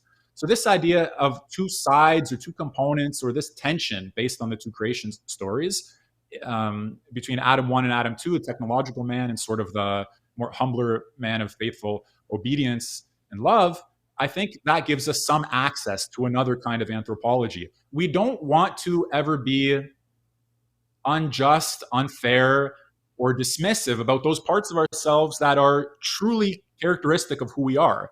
But we also don't want to blow them out of proportion and lose sight of the whole picture, or the whole medley of the human soul. So I think if I were to walk through further, and maybe I'll do this, the sort of Jewish approach, at least on the basis of the Lonely Man of Faith and the first two creation stories, that would be how I would try to, that's how I would try to approach it. And I noticed, Jack, when I was putting the course materials together for the philosophical analysis of masculinity, you could just see when you go through Plato, Aristotle, and all the rest of the thinkers down the line, at least in my case, it seemed like it jumped out very starkly, how much the Jewish and Christian tradition adds that's absent from the philosophical picture. Parenting, family, care for this little group. It's not that you don't learn anything about how to be a good brother or a good son in Socrates. Xenophon's Socratic dialogues give us Socrates teaching brothers how to be better brothers and sons how to be better sons. But it's not at the heart of things like it is for the revealed religions. And I think that's a point we have to be aware of and pursue. Spencer, can somebody have a complete perception of masculinity without considering Judaism and Christianity's teachings on the matter and going strictly with the philosophical approach? Do you need both? What is the extra that Michael is talking about? Do you see that? Do you feel that as well? Help me understand. Yeah, I mean, I certainly think you're going to get a better picture of the fullness of manhood with both of these viewpoints in mind. It's Michael's kind of proposing like a stereopticon, right? That you've got a red image here and a blue image here, but you superimpose them over one another, and suddenly they burst with dimension and color and all of this stuff. These two things as one kind of give you a fuller picture of what's going on. And I certainly think your references, Michael, to the family are so important. And it's intriguing to me that the Xenophontic Socratic tradition. So Xenophon, right, sort of gives us a picture of Socrates that is quite different from the one in Plato's dialogues, including, by the way, some sort of tossed off anecdotes about Socrates' martial valor and his ability to, really hold his own on the battlefield. And this is not absent from the Platonic tradition, but the Platonic tradition is very much more about sort of stopping in the middle of the street and staring into space, right, and communing with to kalos, with the beautiful. And I guess that, yeah, I mean, the classical model, I don't think that we've said anything yet that would have appalled Socrates or Plato about manhood and masculinity, with the possible exception of the pacifism part of things.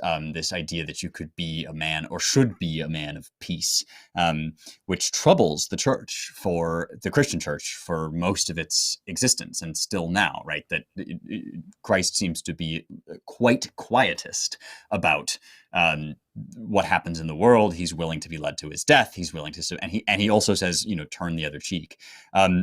And killing that part of yourself that just wants revenge, which is another sort of Christian teaching that's very, very hard to follow, or indeed even impossible to fully execute in this life, right?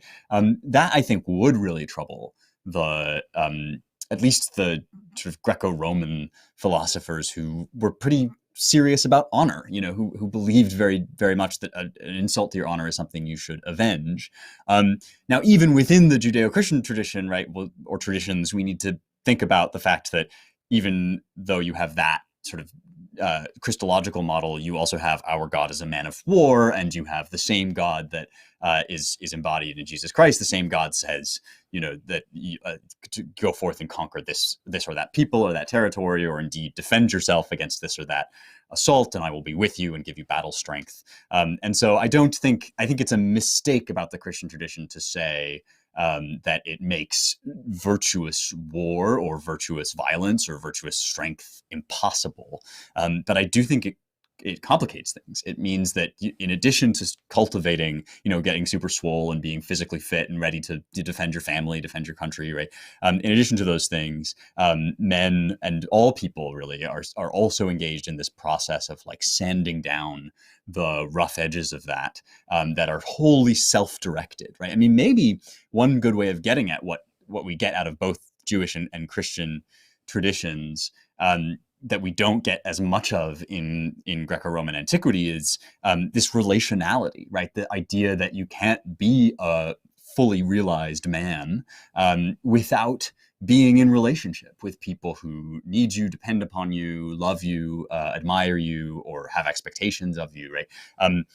That story about Socrates sending, was it Xanthippa, I think is his wife? He sends her out, right, on the last day because of she's overly emotional. That's very telling, right? That's somebody who's able, in at least the view of his admirers, to be completely virtuous and a good man without really like having a lot of empathy or care for or consideration for the needs that other people have of him at a pure human relational level. And maybe that's something that we can recover from the Judeo-Christian traditions that we can't so much from some of the more kind of hard-nosed abstractionist Platonic philosophers, is just this idea that we also fully become human when we are in relationship with other human beings, which can be quite annoying, but also very good. You ended on the very thing I wanted to come back to and ask more explicitly. To be masculine, must one be in relationships to others?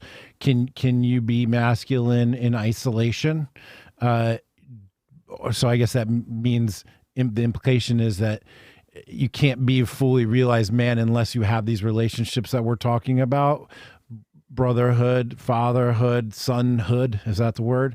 Can you be masculine in isolation, or does it require these relationships to express that masculinity?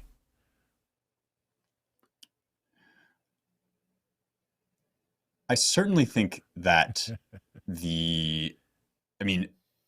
saying that somebody can't fully be a man without certain forms of relationship seems like that would exclude a lot of people that we would really want to consider very manly, right? So, for example, to say like you're not a man unless you have a wife means that all the celibate priests, Maximilian Kolbe, whom I guess Sohrab Ahmari writes about in his book, that this guy that went to his death to defend the life of the weak that he was with in the concentration camps, right? That seems like a man's man, right?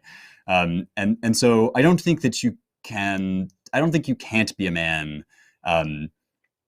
unless you have these relationships. I mean, it's very important here, I think, to distinguish between kind of the sort of conventional life path for a man that probably works and is good and healthy for a lot of men, and then the things that you can't be a man without. So most men, I believe, are going to be happy, fulfilled, and healthiest if they are married to a woman, giving birth to children, and cultivating a family. And that's where their masculinity can find fullest expression. But I don't think that it means necessarily that you can't be, the truest self that you are and the truest man that you can be without following exactly that life path. I mean, something that we actually really haven't talked about that much at all during this time yet is individuality and selfhood, right? Because we've been talking about a category of person, that is the man, but we haven't talked about the fact that just as that is expressed in different ways at different times throughout history, it also seems to me to be manifested in different ways, unique ways, in each individual person.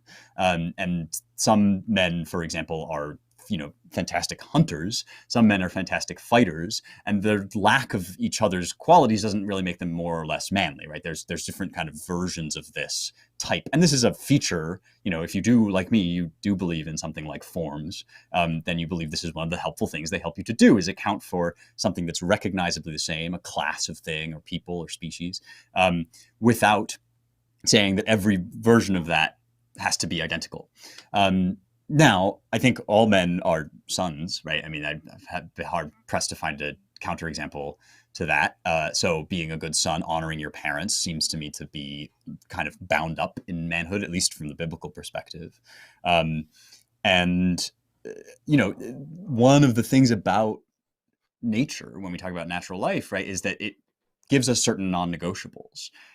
If I don't believe in nature, then it's not a problem for me that I have people who happen to be related to me by birth, right? That doesn't make them any different from anybody else. Like they're all just these kind of monads, these atoms bouncing around off each other.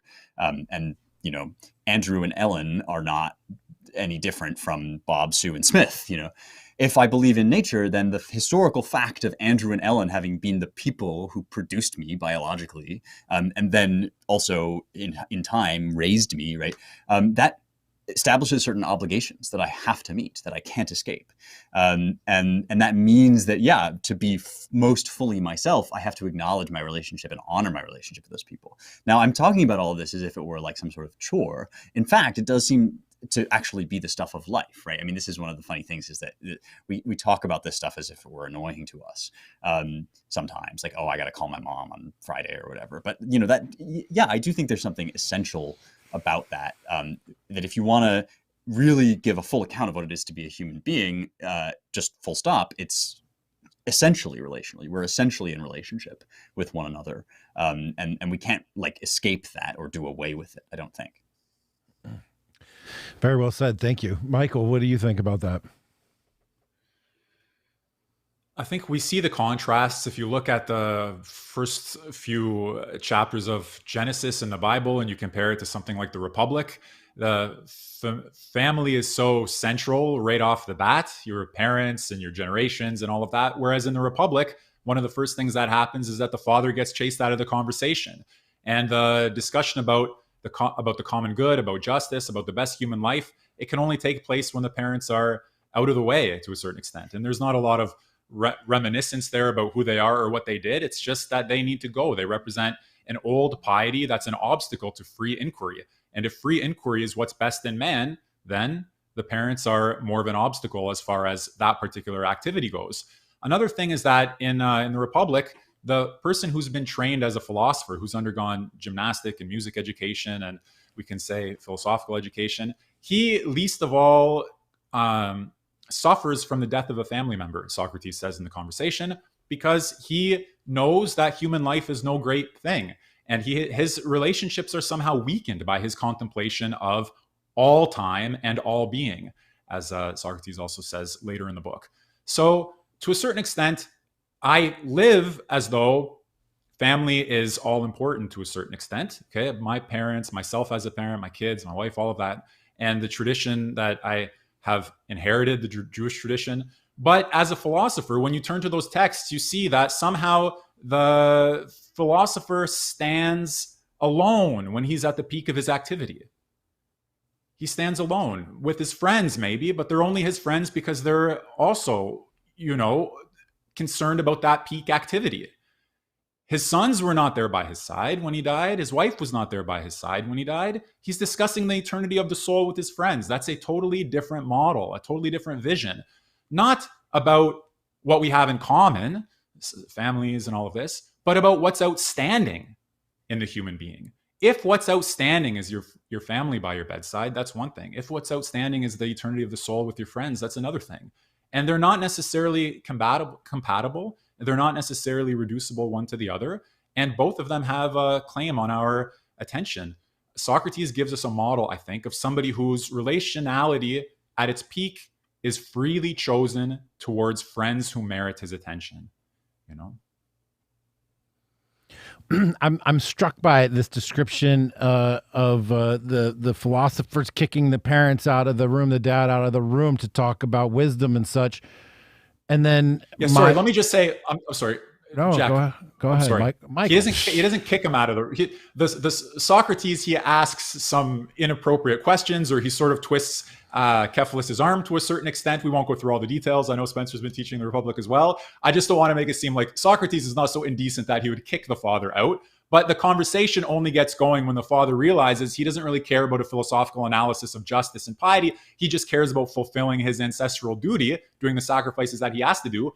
But that teaches us something about the relationship between ancestral piety, which you might think is like a biblical tradition, and philosophy, which we have represented in the Republic. So I didn't want to give Socrates, I don't want to smear him by suggesting he kicks the father out of the room. So I just had to clarify that. Great. Spencer, any comments on this? Guys, we had like 3 other huge things to talk about, and we've been digging really far deep into this. So I'm just sort of going with the flow here. Spencer, I'm sure there's great comment to follow up.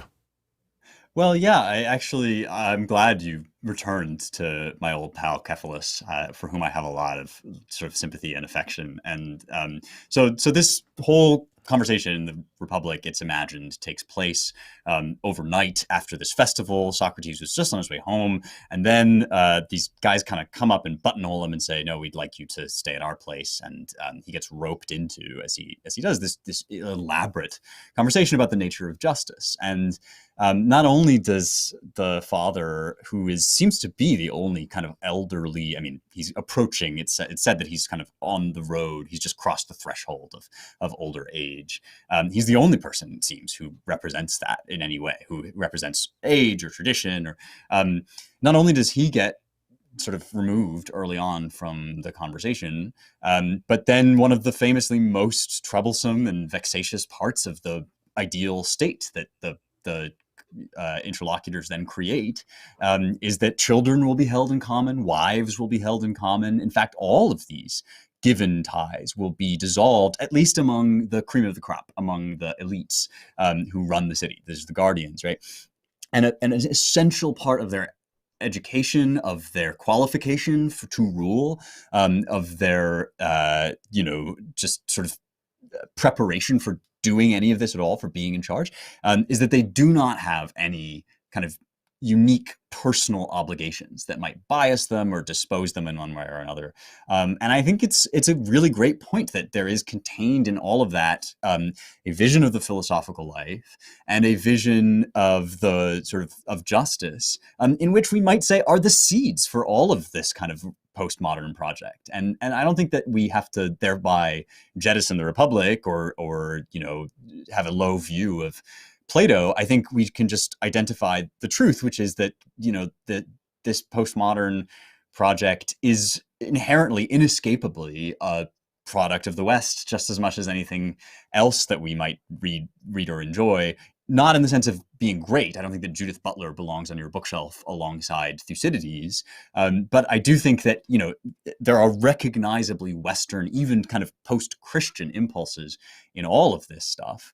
And our contention is not that that's kind of somehow, in fact, what we're saying is basically these people are more indebted to the past than they think they are. And that's part of why they're so wrong, right? Is that there is a sense that we've broken free of all of that. But really all we're doing is kind of doing weird arabesques on partially digested or misunderstood impulses that come down to us from centuries of Western philosophy.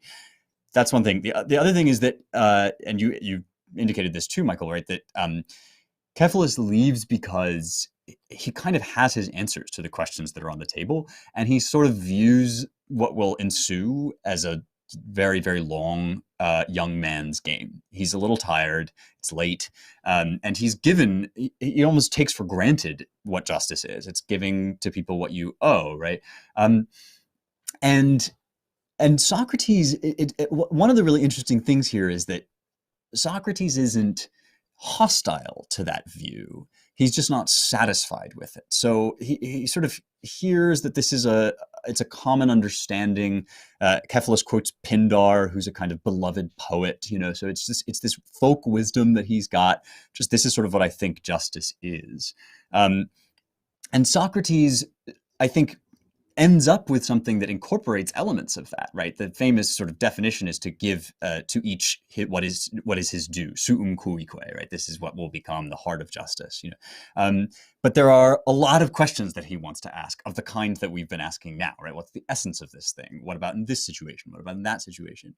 And I actually find that a kind of moving model for philosophy. I do think that by and large, philosophy is a young man's game. That's why we talk about people in their dorm rooms, like smoking blunts and asking whether the universe is actually just a flea walking across the head of a turtle. There's a certain element at which, at a certain age, we're all philosophers. We want to hammer out these things, and then besides those of us who are kind of philosophers professionally, right? Then these questions kind of get answered for you by life. And at a certain point, you have these, and there is, even in the most hard-nosed philosophers like Aristotle from the Greek world, right? There is this idea, it's called doxography, that you kind of take what people say about something or what the general opinion is, and you test out. It's like it's not enough to just sort of take that for granted, but that is a starting point. And sort of Cephalus is a starting point. You sort of say, well, is that quite right, and what parts of it aren't right, and how do we edit and change these parts of it? I agree that, Michael, that there's something weirdly a-relational about Socrates. Something, I mean, and this is true of Jesus too, in his more sort of imperious moments, right? Who is my father and my brother? It is he who does my word, right? Who is my mother? Your mother is outside waiting for you, say Jesus' disciples to him, and he says, this is my mother, this is my father, all these people who are here to do my will, to listen to my words, right?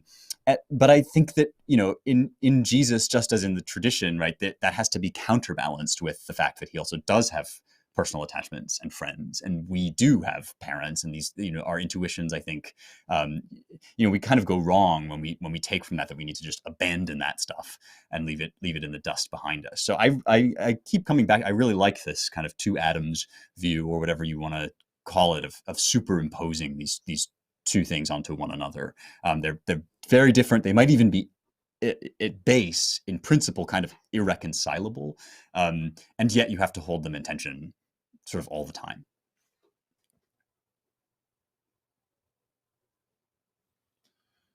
I'm on mute because my dog was barking. Rosie, oh no, screwing things up again. Mailman came.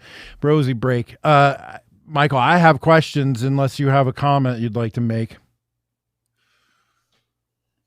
I think discussing the Republic together is such a rich thing to do. I'm going to restrain myself because there's a lot there, both about Cephalus, about Polymarchus. Jack, okay, I have to say something. Okay, Polymarchus has this definition. I want Millermania. Go. So Cephalus hands the argument down to his son, Polymarchus. Polymarchus has this stab at defining justice, and he says it's harming your enemies and helping your friends. And now, Jack, if I'm not mistaken, that's a view that's resonated with you from time to time because it somehow captures what seems like the essence of political justice. Harm your enemies and help your friends. Who could possibly have any problem with that? But then Socrates gets talking, and we see that, well, is it our real friends and enemies, or just the ones who seem to be our friends and enemies? Can we be mistaken about who our friends and enemies are? And at the end of this short conversation that he has with Polymarchus, he gets Polymarchus to agree to something incredible, I think, which is that justice does no harm. Justice benefits friends, but it doesn't do any harm. Now, when Socrates gets Polymarchus, whose name means warlord, so imagine you're talking to a guy whose name is warlord, who's all about harming his enemies. Okay, he's really going to give it to the other guy. After a 5-minute conversation with Socrates, he suddenly says justice does no harm. Can you imagine such a thing? So this Thrasymachus, like a mad dog, jumps up and says, hey, wait a minute, what's going on here? How have you allowed this to happen? Mr. Warlord, who now thinks that justice does no harm. So there's so much detail there, but it gives us the question about, number one, courage as a military virtue that does do harm, that must do harm. Because after all, if you're fighting your enemy, you're not going to try to, right? You may have to kill. So, but what if justice does no harm? Then what does that tell us about killing an enemy, for example?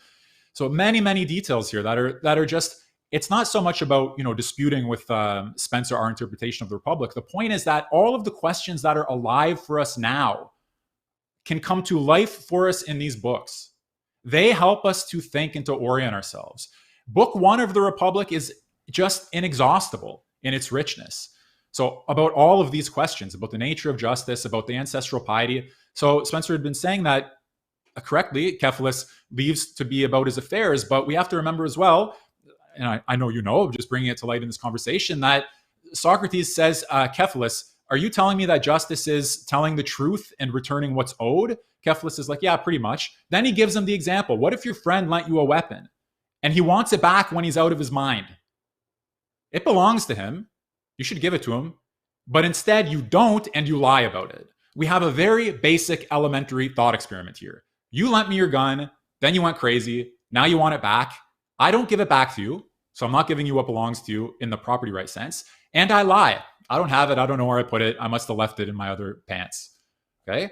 So if that's just, and for many of you listening to this, and for some of us sitting here, maybe all of us sitting here, there's something intuitively just about that, not giving the psycho the gun that's his when you can tell that he's going to use it like a madman, then that means that in some sense, justice is compatible with not telling the truth. That means justice and truth are not the same thing. They can be disambiguated. And that justice is not necessarily about property rights, and that the master of what belongs to whom is the one who knows the states of soul. Because, okay, if you're speaking like a madman and frothing at the mouth and all of these things, fine, it's an easy enough judgment. You're out of your mind. But what if there are souls that are invisibly out of their mind? And then we have to decide who gets what. So somehow baked into the example of Cephalus into their short exchange is the idea that property rights are off the table. Property rights are not necessarily the standard of justice. The wise allocation of things to people is not based on the legal principle that it was theirs, so we have to give it back to them. So one little example, again, you pull on the thread and suddenly you have worlds and worlds opening up for you. And the last thing I want to say too about Cephalus is he agrees after this example that yes, justice obviously is more than just giving people what they owe and telling the truth, but I got to go. So he carries on with his ancestral pieties, and that's laudable and it's good and it's fine. And Socrates could have said to him that he's doing a good thing and he could have supported him in all of that, but he didn't. But Cephalus leaves even though he's just been shown in argumentation that the underlying principle of his life is not coherent. You know, he just acknowledged there's more to justice than what I say there is. My whole life is based on this principle, yet it's been shown to me that that's not quite the case, and nevertheless, I'm going to go on living my life. So there are these nuances here. And the very, very last thing that I want to say, this is again my sort of, as it were, comic, like situational here defense of Socrates. Even though philosophy may be a young man's game, Socrates was not a young philosopher. He philosophized up till his death in his 70s, and he would not have stopped philosophizing. He said basically to the city in the Apology, even if you told me to stop philosophizing or you'd kill me, I wouldn't do it. So we need the counterexample, Socrates' counterweight. By the way, everybody who's watching this should know, right? This is not in any way a refutation of Spencer. He knows all of these things and much more, but we're just highlighting different parts of the balance here for effect, right? That philosophy may be a young man's game, commonly speaking, but Socrates is always our go-to counterexample. Not a young man, philosophized till his death, sent his wife away weeping, and somehow he's the rock on which we always stub our toe, I think, if we think about the alternatives. I never had any idea or inclination that philosophy was a young man's game. I understand exactly what you're talking about. And I said a lot of dumb shit when I was young and using drugs and sitting there till 2 a.m, rapping about whatever. Man, I was very confident in my stupidity back then. That is for sure. Why does this notion of philosophy being a young man's game clang inside my head? Because in my mind, it's like old dudes with white beards, right? It's like the oldest and the wisest of us all.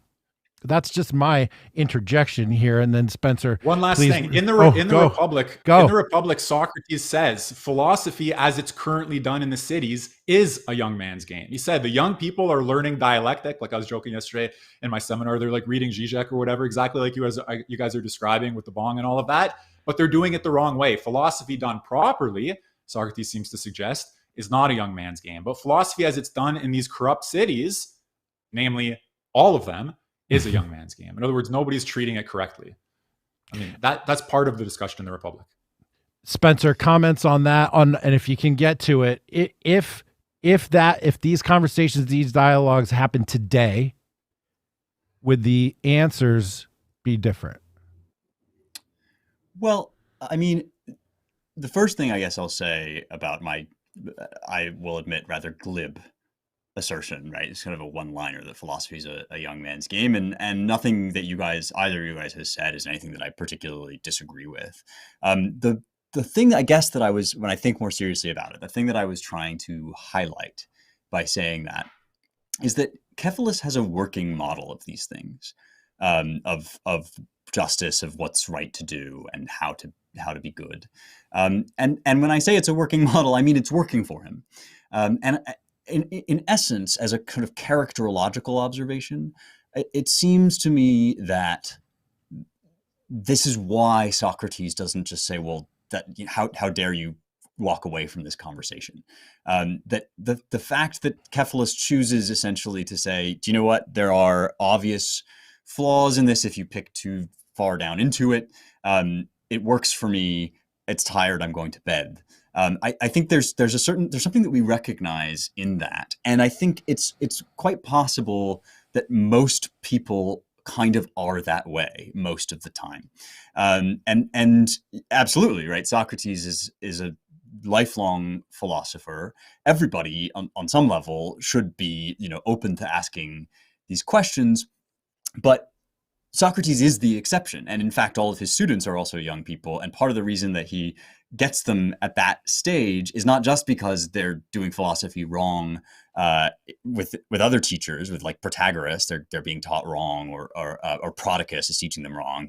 He's also aware that at a certain point, their views of things are going to harden, and whether or not they're able to have things, to be made aware of inconsistencies in their views, they're probably going to do like Cephalus and kind of wander off and just keep on their track.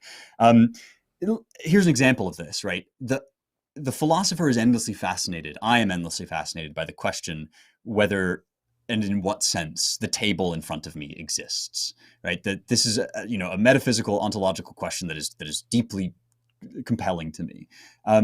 But I have a working model of it, and that's that it does exist. And the reason that I know I have that working model is because I put things on it, and I don't worry about whether they're going to fall to the ground. And I guess that it seems to me that whether or not it should be, the job of seriously asking those questions, questions like that, which philosophy does need to concern itself with, right? That job is one that rivets the vast majority of young people and a very small minority of older people who at a certain point stop caring quite as much. And it's not a dig at either of those ways of living, really, but it speaks, I think, a little bit to just sort of standard of human life. It's very recognizable to me when Cephalus behaves the way he does and all the young men in the room behave the way they do. And it's a strategically interesting and useful data point as well, because it speaks to why you want to talk to kids in school, right? Why you want to shape people's souls. I mean, Plato himself readily acknowledges that the soul is more malleable in youth, and this is an insight that carries on through the rest of moral formation. As you said, Michael, I don't think that I'm saying anything here that that contradicts what you were just saying. But the implications of this idea, right, that young people are more, in the aggregate, more generally interested in the questions and seriously interested in the questions that philosophy asks, has things to teach us about how to, for example, win the culture war or whatever, right? Like you want to be talking to people at that age where they're really engaged in these questions. Their thinking on it is more open because they haven't had to develop a working model quite as much. And therefore, like, you can kind of correct misapprehensions and make real change in a way that you really can't always with the majority of people who are already kind of set in their ways. One last comment, Michael, and then let's move on. What Spencer just said is crucially important, and you definitely do not want to seed the ground. None of us here is doing it, but seed the ground of the education of the souls of the young to these totally incompetent, malevolent. I'm gonna restrain myself here, but you all know the best way to characterize them. You don't want to leave the souls of the young in their hands, and in that sense, I would agree with you that we have to step up to the plate. Give them a philosophy that's going to form them well. I appreciate that. I strongly agree with that myself. I spent 10 years working in education as far young as pre-K 3 all the way up to 12th grade, trying very hard to act in that same manner with that same energy, understanding the importance of it. And unfortunately, they wouldn't let me do that anymore, partially because they understand this exact same power and they know that they have to get rid of the people that are going to be contrary to them. And my very existence in these schools, my presence, my whiteness, my maleness, my masculinity, my openness to ideas that weren't theirs, all these things made me a risk at school, which is a very interesting thing to say. But guys, audience out there, I had 3 more questions to get to. Huge questions that each one of them could be dealt with over a whole week's time. So it's no surprise to me that we spent 2 full hours here discussing masculinity and philosophy and religion as well. All these other various subjects. I really, truly appreciate both of your time, the time of the audience here for listening, and folks on the audio podcast later who are going to listen to this in their car once and twice and 3 times over. I really, truly appreciate it. Do either one of you guys have anything you'd like to say in closing as we begin to wrap this up? Spencer, I'll start with you. I think we actually ended on a really good note. I mean, the sort of urgent necessity of taking these things to a school level, to a level that I think until recently has been kind of invisible in conservative discourse. for a while, it was the favorite province of conservative commentators to bewail the state of the American university campus and to say, look at all the crazy things that are being taught in this gender studies class, or look at this kid who is screaming at her professor and in tears because of X, Y, and Z. And now I think very healthily and helpfully, we've come to realize that by the time kids get onto that campus, they are already victims of what amounts to psychological abuse, to years and years of gaslighting and just sort of general deformation when it comes to their souls, right? I mean, when these shock stories come out of public elementary schools in California teaching about like the gender snowman or whatever and all the postmodern stuff we were talking about, right? That is actually not just fear porn. That's an indication of just how deep this problem goes. And it's very easy to kind of shrug off concerns about like elementary school education when you do what we do, and that is sit behind a mic and talk. But it's not so easy when it's your kid that you're thinking about passing over into the hands of the state. And it turns out that what he's going to learn there every day is that by virtue of his whiteness, he's guilty. And I think that's part of why we are seeing so much organic response to the kind of Christopher Rufo CRT, critical race theory discourse, is because fundamentally, absent all of this other stuff, like parents are being shown the actual curriculum that their actual children are actually learning. And it doesn't matter, like vote blue, vote red, vote whatever, like that's not really what this question is about. This question is about a very foundational human reality, which is what you teach very young children will ultimately determine the entirety of how your state is run and how your life goes. So I'm glad that we kind of got there in the end. Also hammers home the importance of the relationship between the father and the son and the carrying on of tradition, father and the daughter and the whole family, the dissemination of tradition, the education of the children. You know, I can hear my critic in my mind saying, "Oh, you want to indoctrinate your children?" Well, yeah. Yes, correct. With my values and my history and my tradition. Yes, right. I most absolutely want to. Funny, quick side note, my eldest daughter, who is also a girl, so therefore my eldest daughter, she is in high school and she's signing up. We were talking about her schedule for next year. She said she was going to sign up for AP Comparative Politics. And I said, she asked me, do you mind can I take this instead of this other thing, whatever? And I said, okay, but only if you promise to give me the curriculum and to talk about it with me every night at dinner, because I can't imagine where they're going to go with that in these days. Michael Millerman, what would you like to say in closing here? First of all, it's been a great conversation. I've learned a lot and really appreciated it. Liminal Order, Claremont Institute, your podcasts, you're both doing incredible and important work. So I hope anyone who's not following you starts to follow you and listens to what you're producing and has gained something from this conversation. I think that no parent should ever have to hear that a rainbow dildo monkey showed up to read at their kid's library. That should never happen again. The idea that we would ever tolerate something like that is totally insane.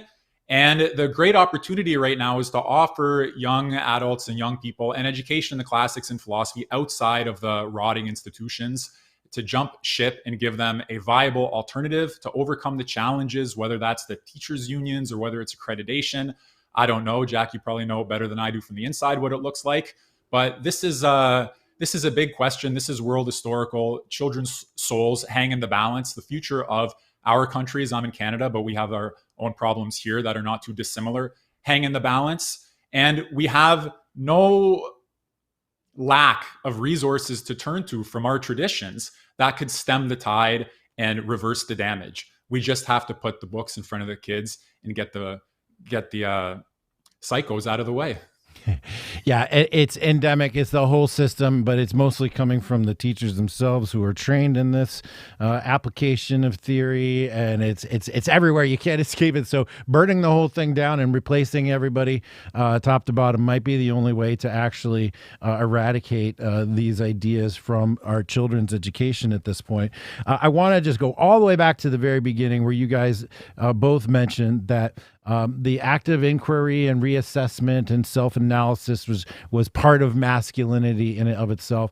I once wrote, before I even knew any of this stuff, that auto-regulation and assessment is the hallmark of the masculine male. I'm glad that I was on to something maybe a little bit there, but asking these questions, looking inwards, looking outwards, constantly reassessing your positions, constantly challenging your own thoughts and ideas, constantly seeking out other people that know more than you do in order to raise your quality of knowledge and the things that you know and the way that you see the world is an essential part of life. And man, especially I'm reminded of the conversations I'm having with my son about whether or not to go to college, and you know, maybe he wants to go, maybe he doesn't. He's more of a hustler than an academic, and I thought, you don't have to go to college, dude, but you have to be a lifelong learner.